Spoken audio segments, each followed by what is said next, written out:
Benar Pak Mul, lalat politik mengganggu fokus pemerintah. Ditulis oleh Joe Putra di seaworld.com. Halo, selamat menyaksikan informasi dari channel Tanda Seru. Kita tahu bahwa sekarang ini pemerintah sedang berusaha keras untuk menekan angka penyebaran virus corona. Kerja keras yang mulia ini diharapkan bisa membuat negara ini bebas dari pandemi yang tak berujung. Dimulai dari PSBB hingga PPKM yang kebijakannya bagi saya sangat baik apabila seluruh masyarakat patuh menjalankannya. Namun sayangnya, masih banyak masyarakat dan pemerintah daerah yang tidak sungguh-sungguh melakukan anjuran pemerintah pusat tersebut. Dari hal kecil saja, memakai masker dan menghindari kerumunan banyak masyarakat yang abai, sampai hal nyeleneh dari pemerintah daerah yang menakut-nakuti warganya dengan peti mati pun dianggap angin lalu karena cara itu tidak efektif mengurangi penularan virus. Sebenarnya apa yang salah dengan program pemerintah? Ataukah masyarakatnya yang bebal dan ngeyelan karena tidak percaya dengan bahaya virus corona jika terpapar? Kembali ke diri kita masing-masing, apakah percaya COVID itu ada atau tidak? Dan yang pasti sudah banyak orang yang meninggal karena infeksi virus corona.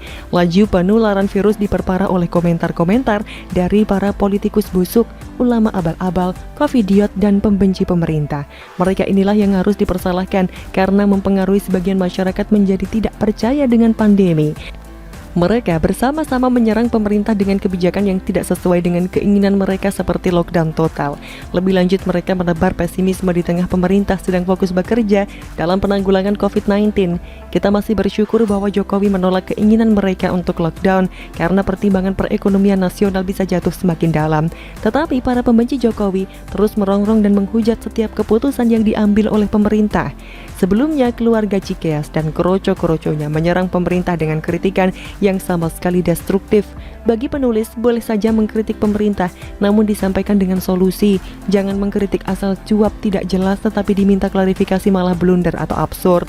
Untuk itulah, Kepala Staf Kepresidenan Muldoko mengingatkan para pihak yang berseberangan dengan pemerintah agar tidak menjadi lalat politik. Ya, lalat itu hewan yang menjijikkan dan seharusnya orang-orang semacam ini harus dihalau dan dibinasakan pola pikirnya. Di saat pemerintah sibuk dan berkonsentrasi dengan pekerjaan besarnya, ada saja para politikus menjijikkan memberi komentar yang tidak membangun. Buat apa berkomentar kalau tidak ada bantuan maupun dukungan untuk bersama-sama menekan penyebaran corona? Yang dibutuhkan saat ini bukan nyinyiran tetapi solusi. Muldoko pun menambahkan bahwa kritikan-kritikan yang ditujukan ke pemerintah penuh dengan muatan politis. Beliau menghimbau agar bekerja bersama-sama dan mengesampingkan perbedaan pandangan politik. Setuju dengan himbauan Pak Mul bahwa pandemi ini tidak mengenal oposisi maupun koalisi.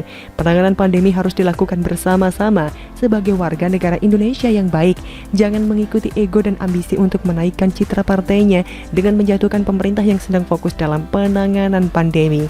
Kita memikirkan satu kepentingan besar, yaitu persoalan kemanusiaan, dan itu jauh lebih penting daripada kepentingan pribadi dan golongan. Sekali lagi, hanya dengan kebersamaan persoalan bangsa menjadi ringan dan kita bisa atasi bersama. Itu sebuah pesan yang ingin saya sampaikan, ujar Muldoko.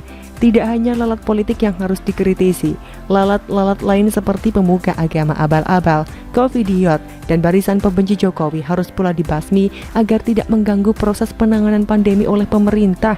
Pun jangan lupa dengan lalat-lalat pemimpin daerah yang tidak bisa bekerja sama dengan pemerintah pusat. Mereka ini yang menghambat kinerja pemerintah terkesan lamban karena tidak ada kemauan maupun tidak bisa bekerja. Saya menyarankan lalat-lalat seperti ini dipecat secepatnya. Penulis hanya berharap jika pesan baik dari Muldoko dapat diterima oleh para lalat politik. Ini adalah tugas kemanusiaan yang seharusnya dilaksanakan bersama-sama tanpa perbedaan politik. Tugas mulia yang harus dipikul bersama tanpa harus mengeluarkan kritikan yang membuat kuping menjadi merah. Sekali lagi, pakailah akal sehat dan nurani yang bersih. Saya percaya bahwa pemerintah anti kritik. Justru saat ini pemerintah memerlukan masukan-masukan yang bermanfaat agar pandemi ini berakhir. Pencitraan dengan kritikan tanpa solusi hanya membuat negara ini gaduh. Yang diperlukan sekarang adalah dukungan dari semua pihak yang masih mencintai negeri ini keluar dari masalah pandemi. Setidaknya jika tidak mau membantu pemerintah, tidak perlu menebar pesimisme yang menjadikan konsentrasi pemerintah terpecah karena beragam kritikan yang tidak konstruktif. Bagaimana menurut Anda?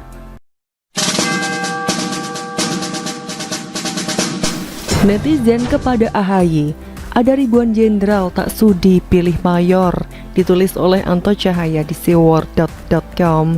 Halo, selamat menyaksikan informasi dari channel Tanda Seru. Saran jangan pernah remehkan suara netizen Indonesia yang konon oleh survei Microsoft terkenal paling berperangai buruk se-Asia Tenggara. Dan apa yang terjadi setelah Microsoft merilis hasil surveinya? Akun sosial media dalam waktu sekejap dibombardir komentar-komentar pedas dan brutal warga plus 62 yang tak suka atas hasil survei tersebut. Alhasil, kolom komentar akun Microsoft pun dikunci oleh admin mereka. Mungkin mereka tak menyangka bakal diserbu sebegitu banyaknya komentar. Admin kewalahan dibuatnya. Notifikasi bikin mata berkunang-kunang. Nah, kali ini netizen juga berulah di sejumlah kolom komentar. Hal ini terkait dengan ulah CS AHY dari Partai Demokrat yang sibuk mengomentari kondisi negeri saat pandemi, bahkan menuntut Presiden Jokowi mundur.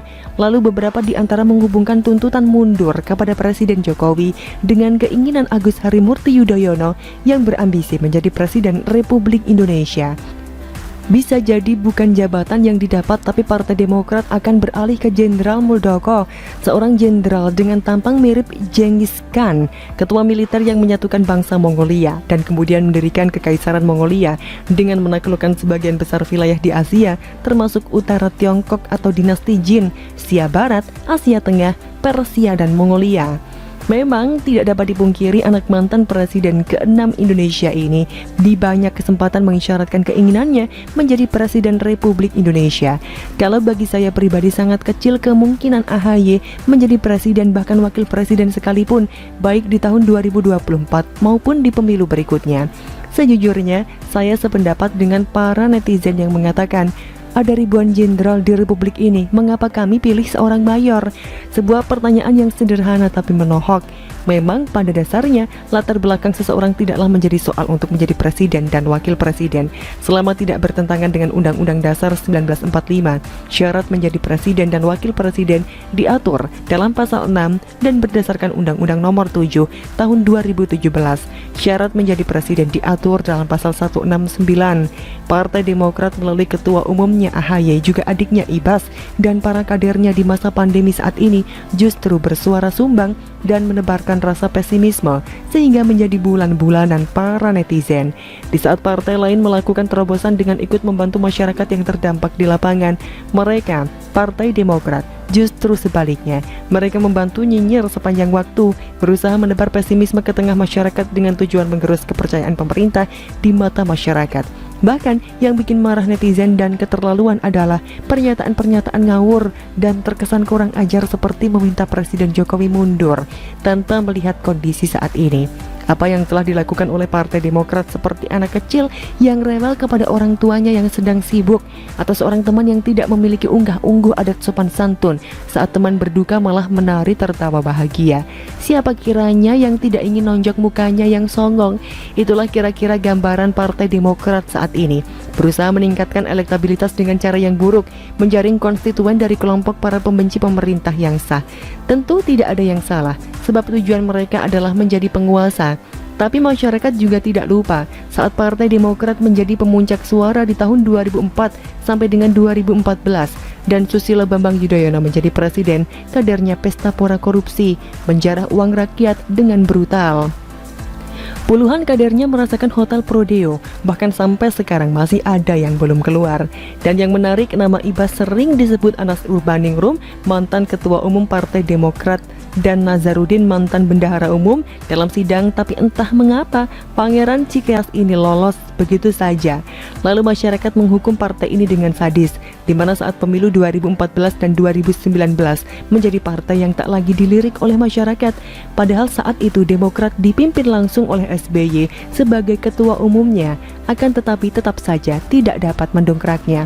Sekarang ketua umum diwariskan ke anaknya sendiri, AHY, seorang mayor yang dalam waktu yang relatif singkat karirnya menanjak, mengalahkan para senior yang berdarah-darah membangun dari bawah. Sedang yang baru nongol langsung memperoleh jabatan prestisius sebagai ketua umum yang memiliki kesempatan sebagai anak tangga menjadi pemimpin nasional. Maka tidak keliru jika akhirnya banyak kadernya yang balelo, terutama para seniornya. Bisa jadi Demokrat akan dikuasai Muldoko sebelum 2024. Jangan remehkan jenderal yang satu ini. pada satu titik akan berbalik. Balada sang mayor yang bermimpi menjadi presiden dengan penduduk 270 juta jiwa. Bagaimana? Sementara sang mayor sama sekali minim pengalaman birokrasi, hanya menang tampang dan pidato yang sudah dihafal sebelum tampil. Bergaya rapi dan stylish. Maksud hati ingin tampil lugas dan tegas dalam setiap pidatonya, tapi yang nampak malah kaku dan membosankan. Rasanya sia-sia saja, setiap hari sudah berlatih di depan cermin besar. Bagaimana komentar dari Anda?